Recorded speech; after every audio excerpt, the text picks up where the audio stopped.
I think growing up on a farm is not all that unique of an experience. You know, when we have this many farmers in the U.S., you know, we're such an agricultural country, but it's growing up on a apple farm where you're 20 minutes from a fairly bustling city and an hour from a massive metropolis.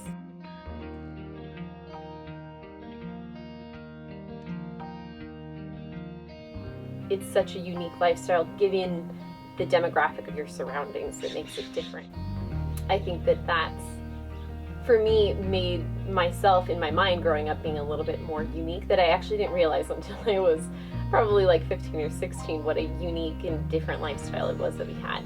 And a lot of people were like, "Were you Amish? Are you Mennonite? What are you exactly?" People were always very confused by our lifestyle because in the area that we live in, people don't farm. Surrounded by the people that we were surrounded by, it was so unique when I was a kid. So that was really interesting, kind of seeing what people's reactions were. A lot of skepticism about what it was we were actually doing because we're a tourist farm. You know, we're not just farming. We're not doing high density apple farms. You know, we're here doing tourists where you can actually come onto the farm and have a unique experience of your own and sort of for a little fraction of your day experience what it is like to get back to the earth. And that's sort of the goal of what we do. So we're a family business. So we work together my whole life. You know, I've gone off and I've done a couple different internships, had a couple different jobs, went to school for a good portion of time, but I was still working part-time during those years. So family has very much been core to me and core to work life, which can sometimes be a difficult balance. Nobody likes their family 100% of the time. Family is difficult to work with and be in really close proximity to. But overall, for us, we really liked having family nearby.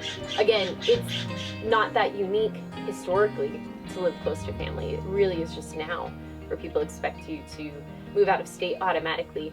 And when I was a kid growing up, I certainly was not going to stay here. I was going to go away and do something else. And then I met and fell in love with my husband, and he fell in love with what we do. And he had gone to school and gotten a business degree. And he was like, I can put it to use here and make this better. And I can actually put into effect and change things here in a way that he couldn't in a more corporate lifestyle. So he just completely fell in love with it and wanted to stay. And for me, that kind of opened up my eyes to it. And luckily, you know, I do have a good family support structure. We love working together. It really is a benefit. It has its trials for sure. But I do think that overall, it's a good thing to be able to work with family when you can. It's not for everybody, but when you can, it's certainly a good thing. I'm now the third generation to be here. And so my grandpa is the one that came up back in the 80s, fell in love with it. He was an insurance salesman in LA, wanted a change of lifestyle, a change of pace. You know, he was craving what I think a lot of people crave today, which is to slow down and to experience and live life, not just exist. So he just fell in love with the romanticism of this area. And then my dad was going to go off and be in the political world, and then he fell in love with this as well. He was going to go be a political journalist. But then when he was done with college, he just fell in love with being here. And we all sort of have the same story of doing something different or trying something different and then falling in love and realizing the uniqueness of what we have. Generational businesses are kind of a thing of the past, but they were a massive thing of the past. You know, it's something that really has built industry and business and wealth in our nation, honestly. And so people giving that up, I think is a loss in many ways, because no one's going to ever care as much about your business or what it is that you do as you are if you've been in it and seen it since the day you were born. So I think it's definitely a huge benefit. I love the history of being here. There's sort of a magic when you know that it's, you know, two other generations before you that have loved something, intended something, and cared for something, and now you're getting to be a part of it and make it new and make it different and make it more accessible or make the changes that need to happen, because it's generational changes that make something better.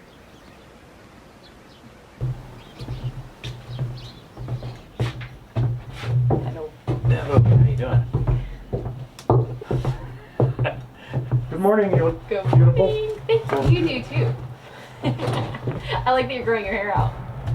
Thanks. Now you're gonna edit this, right? Yeah. Oh, yeah. No, all of it. All of it's going in. So, okay. Picking so my we're nose doing, and everything. from my knowledge of it, you guys were, what, 1984 was it? No, 70s, right? 1978, Okay. we purchased it. In 1979, we built the house. And that was the first year you picked. And you'd lived, Wait a minute, is that right? No, as I remember, you picked it in 80. 80, okay. and you were born in Monrovia, so you had never really done any farming except for, No, I was born in Salt Lake. you were born in Salt Lake? Salt Lake City. Oh, I had no idea. Yeah. Oh, But I grew wow. up in Arcadia. My first memories were of Inglewood. There was no dirt to play in. Mom says, got to have some ground for the kids to grow stuff in. So they bought this old chicken farm in Arcadia, and we raised pheasant at first, and then chickens and rabbits. My neighbors had cows and horses, and so we grew up on this little farm in Arcadia. We had horses, and kids rode all over the neighborhood on horseback, all over town on horseback, and up into the mountains. And we grew corn, we grew sweet corn and sweet potatoes. And it was Grandpa, you had to have tomatoes too. Tomatoes. Yeah. Grandpa Ray loved tomatoes. Oh, yeah. Really? Yeah, eat them right. Right off the front. And rabbits. I used to get my rabbits skinned down at Earl's Poultry Shop on Duarte Street. But then, when we got married, we moved to Monrovia, and during that time we started Stone Sioux Farm, which was a 6-acre ranch that boarded racehorses for the cowboy, Stuart Hamlin. Stuart Hamlin. And so it was a community garden. Everybody could rent a 1,000 square foot plot of land. And Devin would go out and weed for them. Really? It was his Where I first got job. my first. You got to weed the patches How for much did you people. make? I think I did it for $10. As far as I remember, did it for $10 for the whole batch. It's pretty good money in that time, right? It was, Way back? it was 200 dumb. years It ago. was dumb. You go into the weeds are this tall. But it was very fertile ground because it was a racehorse ranch. Interesting. And the Everything vegetables grew grew there. like, cauliflower like basketballs. It was just an incredible place. Interesting. And we had square dances in the barn loft. Oh, really? Way back then? Way back then, we had Wow. a local band that had been with us at Handlebar Saloon before that. Some of the musicians that were there. Did you dance call? Uh-huh. Where did you learn how to do that? I learned it at the Handlebar Saloon You did. In Pasadena. in Pasadena, which was a really cool place. Concertina. And in order to get upstairs, you had to crawl up this ladder that went straight up the wall through a through a little opening in the floor. Oh, really? That's what I remember. Was there another? Well, there was stairway? one of those, but there was a regular stairway. Oh, I don't remember that. Dad I went guess the hard just way. as the kid, You took the hard way. just as the kids who go up and down that. If Dad can work harder, he will. Exactly. Don't do it the easy way, no matter what. We Started early. we started off for life. playing at Handlebars and Handlebar Saloon, and then we were replaced by a young rock star named Van Halen. So we lost our job there. Wait, are you being serious? Yeah. Huh? Van Halen took your Yeah. band Yeah. spot? Yeah. Wow. Yeah. But we were the opening band there. Well, the sequence was that we lost our gig at the Handlebar Saloon where we were doing dances. So then we got into the Stone Sioux Farm deal. We'd have dances there, and then they sold that for development. Okay. So I said to Sharon, what are we going to do? Yeah. So we came out here one day and had dinner or at lunch at the Pyloon, and I asked the waitress if there was any land for sale up here, and she says, well, I just happen to be a realtor, and there's a piece of land that is being divided surveyed and divided, but it's not really on the market yet. But who knows, maybe he'll sell it to you.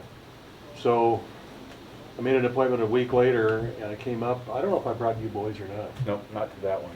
But I drove in, fell in love with the place. The water was flowing from the well, and I just said, I'll take it.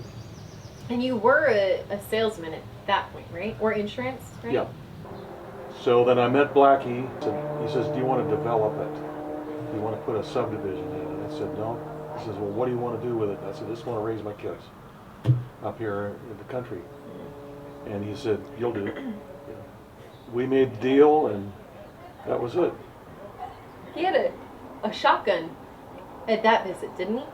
He was sitting on his front porch with his shotgun or something like that? No? No. But Frequently afterward, though. Oh, okay. And before. Okay, I was going to say, I was remember pretty something common with the shotgun. Usually a 30-06. he kept a shotgun loaded with rock salt for our personnel.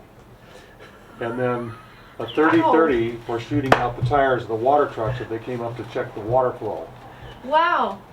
And So not super hospitable. no, and I heard him one day shooting at a bunch of kids that it was snowing and they were in his flower bed. And so he started firing rock salt at them. And but he was the law up here. 1978, right? We bought it in '78. And then so you guys lived in Ukaipa for like a year while you were building the cabin? Yeah. Right? And then Dad, you helped, you two did the cabin mainly yourselves, right? Right. Wow. And you were 14? Yeah. Yeah, we poured the foundation. Tim set the anchor bolts. How old was he? 4. Oh my gosh. I taught him how to set the anchor bolts. But Deb and I basically were lifting the logs. Doing the hard work. I was big enough. I was the only one big enough at that point. Yeah. And Devin and I built the barn next door in '83. Okay. Wow, I didn't know you built it that early. So were you intending to do it as business? You weren't wanting to make it just a residence. You wanted to make it into a business that early on. Well, actually, Sharon suggested we do U-pick. Huh. And she says, why don't we let the public come in and pick? Because people kept coming in and asking, can I just pick one apple? My mom had an old cider press in Arcadia that she painted blue and made She into a did with lamp. everything. Little flowers around it. Yeah, Exactly. She toll painted it. I took it to a furniture stripper. We stripped it down, oiled it up, painted it, and we set it on our front lawn. And we had about 12 families the first day we put it out there to make cider. Really? Yeah. Wow. But it was the best years of our life. Huh. The first year we had no utilities. We didn't In have the house? In the house. No So you lived in the utilities. house without any utilities? When we moved in, when we got the shell up and it was roofed, we had kerosene lights. Really? We had to collect I our had water. homework by kerosene lamp the first, I don't know, like 6 or 8 months of school. Really? Huh. Did you realize how weird that was at the time? No, Yeah. it didn't seem all that. I mean, I knew it was strange. You tell your friends and then go, what? You know, but Devin, it didn't seem that. It didn't seem all that weird. It was cold because we went through winter that way. Wow. You know, and it was cold. we had a potbelly wood stove in the living room, and we would heat up our water on that. Huh. We took showers by filling up 2 tea kettles. Seriously? We'd fill up Wow. 2 tea kettles, and we'd go out on the front porch, Sharon and I, buck naked, and pour each other off like that, soap up, and then rinse Sexy. each other off. Don't look Floor. outside. There was nobody around. Exactly. There was nobody around. There was nobody around. Liberty. And so then Devin bought us a little mirror. It was mounted in a wooden cup rack kind of a thing. It was and I used to set a basin up on top of the old desk we had there and shade right there in that little mirror. Were you still doing insurance at this time? Yeah. Wow. I put on my suit and tie and go down to Century City and sell insurance and come back here and have some fun. Take a shower once a week on the front porch. Yeah. Anyway, at night, it was dark. You had nothing but a flashlight or a kerosene lamp hanging at the back of the door. How did Bubby like that? She loved it. Really? Because she'd Happiest- grown up really a city girl, right? Because she didn't have the same childhood you had on a farm, right? Nope. Oh, But wow. no, I mean, it was quiet, it was peaceful. All we had for entertainment, we had to make music. Hmm. So taught Devin a little guitar work, and then he picked it up, and mandolin, and We taught you mandolin. Dad did. Oh, really? Mm-hmm. Wow. yeah, and So this is now that takes us to about what? 80 now? yeah, in the 80s, Okay. early 80s. And then You're gonna need more time. this might be a multiple segment video.